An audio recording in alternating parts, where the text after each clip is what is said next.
On this video, we'll start with Chapter 2 on Term 1's work, which is States of Matter and the Kinetic Molecular Theory. We'll start by looking at diffusion and the Brownian motion, which both provide evidence indicating that all substances are made up of separate small particles. So diffusion is the spontaneous movement of particles from an area of high concentration to an area of low concentration until equilibrium is reached. An example of this could be adding a few drops of food coloring to a beaker or a glass of water until the color has spread throughout the whole glass of water or the whole beaker. As you can see in this picture here, they added a green food coloring in a glass of water, and as time goes on, you will see that the whole glass of water will be green. Another example would be the gas formed during a food making process, which is why when you pass by a restaurant or a food court, you will smell food. And another example would be when you are using a body spray in your room, your whole room will smell like your body spray as time goes on. The Brownian motion. What is the Brownian motion? It is the random movement of microscopic particles of a substance due to the collisions with the particles of the surrounding gas or liquid. Brownian motion deals with microscopic particles, and these are particles that we cannot see with the naked eye. So we need a microscope to view these particles, and you will cover microscopes in life sciences. An example will be the movement of pollen grains on water as a result of collisions with the surrounding water molecules. And another example would be the random movement of particles of a smoke trapped in a small glass container. So if you trap smoke in a small glass container, the particles of the smoke will move due to collisions with the surrounding air molecules. Let's look at the three states of matter. We have solid, liquid, and gas. A solid has a fixed shape and volume. You can think of a brick or anything that's solid, like ice cube. Ice cube is also a solid, type of solid. So it has a fixed shape and volume. A liquid takes on the shape of the container that it is placed in.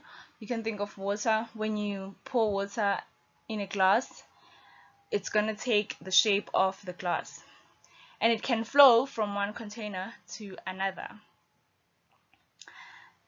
Think of water again. You can pour water from a kettle to a cup, or from a bottle to a glass. The measure of fluidity, the ease of flow, is called viscosity. So the higher the viscosity, the harder it is for the liquid to flow. The liquid is sticky. When you have a liquid with a higher viscosity, that liquid will be sticky. You can think of any sticky liquids that you know. A liquid also retains a fixed volume, just like a solid. And then we move on to a gas. A gas fills the entire space in which it occurs. It undergoes diffusion, and its volume is the same as the volume of the container. So its volume is not fixed like in solids and liquids.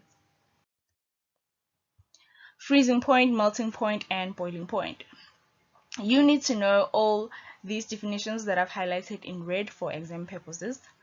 You need to know what freezing point is, what melting point is, and what boiling point is. So freezing point is the temperature at which a liquid freezes to form a solid. Melting point is the temperature at which a solid melts to form a liquid.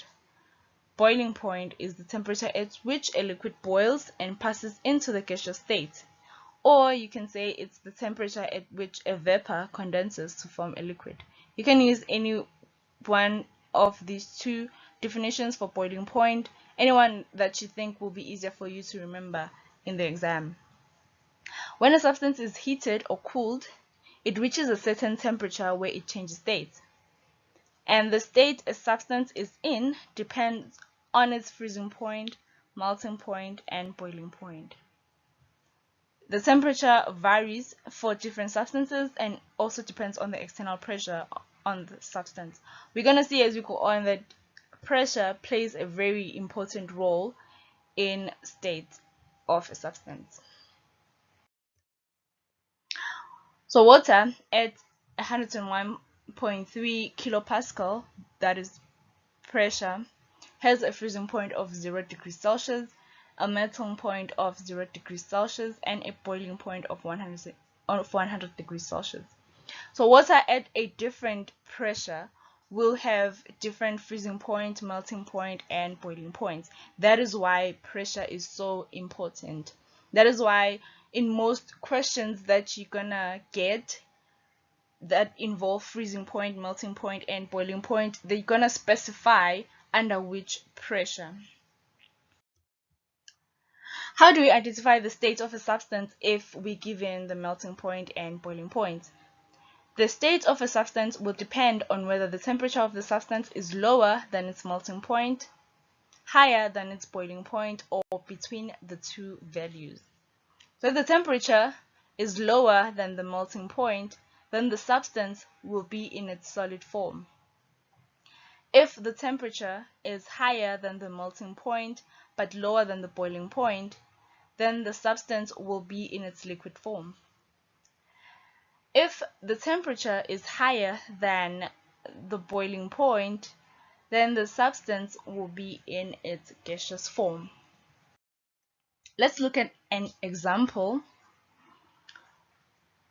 of chlorine, bromine, and iodine. So here we're given this table with melting points and boiling points of these three elements, and we need to determine which states they're in at room temperature, which is 23 degrees Celsius for this question. I told you that room temperature usually is 25 degrees, but sometimes they'll tell you what the room temperature is. So we have chlorine, which has a melting point of minus 102 degrees Celsius and a boiling point of minus 34 degrees Celsius. We have bromine with a melting point of minus 8 degrees Celsius and a boiling point of 59 degrees Celsius. And we have iodine with a melting point of 113 degrees Celsius and a boiling point of 184 degrees Celsius. Remember, our temperature for this question is 23 degrees Celsius. So this is the temperature that we will be comparing with our melting point and boiling points. So for chlorine, the boiling point is minus 34 and the melting point is minus 102.